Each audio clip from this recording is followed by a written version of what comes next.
Now, every 6 weeks or so, the European Central Bank takes centre stage, setting interest rates and outlining its monetary policy. Now, for traders and investors, these meetings are key market catalysts. And whether the ECB cuts rates, increases rates, or holds rates steady, what really matters is how the market reacts, because expectations are often priced in long before the announcement. So understanding how the euro, European equities, and even individual stocks tend to behave around these meetings can give you a real trading edge. Now, at Seasonax, we use event studies to analyze precisely these kinds of recurring market reactions. And instead of looking simply at calendar-based seasonality, what an event study does, it measures how individual assets perform before and after specific events. And you can see here, we have a number of different central bank meetings, the Federal Reserve, Bank of England, Bank of Japan, and in this instance, we're looking at the ECB.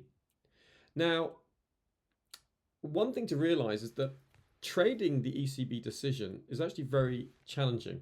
When the statement is released on the given day, there's a meeting shortly afterwards, 45 minutes after the decision is made, by Christine Lagarde or whoever is the potential governor.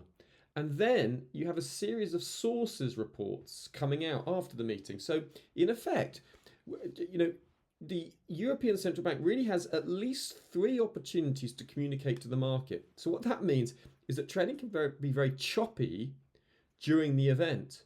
And often prices are whipsawing around as the statement says one thing, then Christine Lagarde or whoever the ECB governor is at the time says maybe something else that either enhances or contradicts what the statement says. And then sources report come out after the event, adding even more colour. So looking at the seasonal studies can really help to cut through all that complicated and difficult noise. And so what do we find? What we find is when we study the ECB meetings, historically, the euro dollar has often shown increased volatility in the days surrounding the policy announcements. But you can see here there's a tendency for short-term strength leading into the meeting. So in this instance, you can see that when the ECB are hiking interest rates, and remember, using short-term interest rate markets, you can tell in advance what the ECB is most likely to do. So if you take a look here at short-term interest rate markets, here you see the ECB, you can see the current expectations at the time of making this video is that they're going to keep rates on hold, 70% chance. So investors understand, what the ECB are most likely to do. And sometimes those expectations are firmly priced in. It's seen as 100% certainty that they'll cut or hike. So in this instance here, look, they're expected to hike interest rates coming into the meeting, and look at the euro. It's gaining 71.43% of the time. And look at some of those maximum gains here. 1%, 1%, over 1%. So it's actually over 1%, 1, 2, 3, 4, 5, 6, 7, 8 times of those 25 years, the euro dollar is gaining in the days leading up to the meeting. It's gaining 71% of the time, and you've got a median return of 0.62 and an average return of 0.70%. So you can clearly see that when rate hikes are coming, that the euro dollar is gaining into the event. That means, okay, maybe buying euro dollar into the event makes a lot of sense. Thank you, Seasonax, for those event studies. Now look at the euro dollar when they're cutting interest rates. And now you see the opposite reaction. So when the ECB are expected to cut interest rates, you can see in the days running up that there's an average fall of 0.49% in that sort of 2-week period, roughly just before the decision. And it really accelerates just before the decision. And you can see here some pretty lofty falls. And there's occasions when the euro dollar is falling more than 2%, 1, 2, 3, 4, 5, and an average fall of 0.50%. Great. Thank you, Seasonax.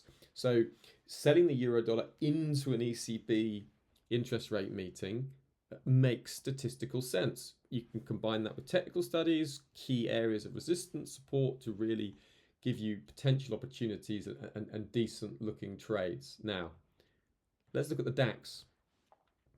So we see here when the ECB are increasing rates, you notice that the DAX still seems to gain even when the ECB's increasing interest rates. Now that's really interesting because typically higher interest rates mean more challenging market conditions for businesses, as existing debts can become more expensive. If they want to take on extra debt, they're going to have to pay higher interest rates.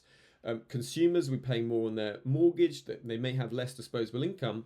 So it's just surprising, isn't it? So even when the ECB hike rates, you can see the DAX tends to gain into that meeting with an average return of over 1% and a 75% winning trade percentage.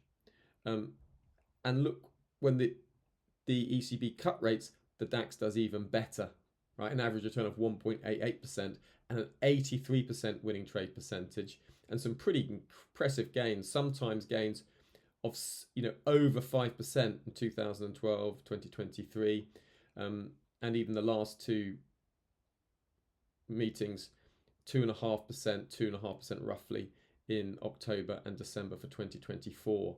So again, the DAX tends to gain even more when the ECB are cutting interest rates, and that makes sense because you'd expect lower interest rates to mean more advantageous business conditions. Consumers should have more disposable income, so companies' profitability should increase. Just interesting to see it confirmed by the data. And now look at Euro Stoxx. When the ECB are hiking rates, what do we see? We see that there's an average of 0.28%, but lower winning trade percentage, and the results are much more choppy, which is what you'd expect. But when their ECB are cutting rates, look, 75% winning trade percentage, average return of 1.59%, so a very marked, decent move higher. So what we're seeing is when we're isolating rate hikes and rate cuts, the patterns become clear. Rate hikes tend to bring, euro strength into the equity markets. You'd expect them to weigh on equity markets, but they don't weigh on equity markets as much as you think. And when interest rate cuts are coming, or dovish pivots from the central bank are ahead, then you expect them to deliver, a quick equity rally into the event. We see that, and we expect the euro to weaken. We see that as well. Finally, it's just worth noticing that some individual stocks can really amplify these moves, as lower rates or policy easing can directly affect their funding costs and their margins. So if you look at Alliance, when the ECB cut rates, you can see an average return of 2.72% with some fantastic outsized gains.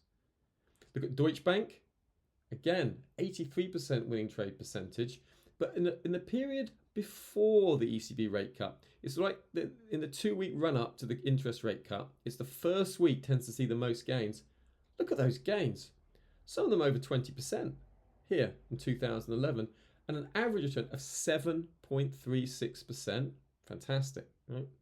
And then BNP Paribas, again, when the ECB are cutting rates, 83% winning trade percentage, and an average return of 5.43%. So the takeaway is very simple, isn't it?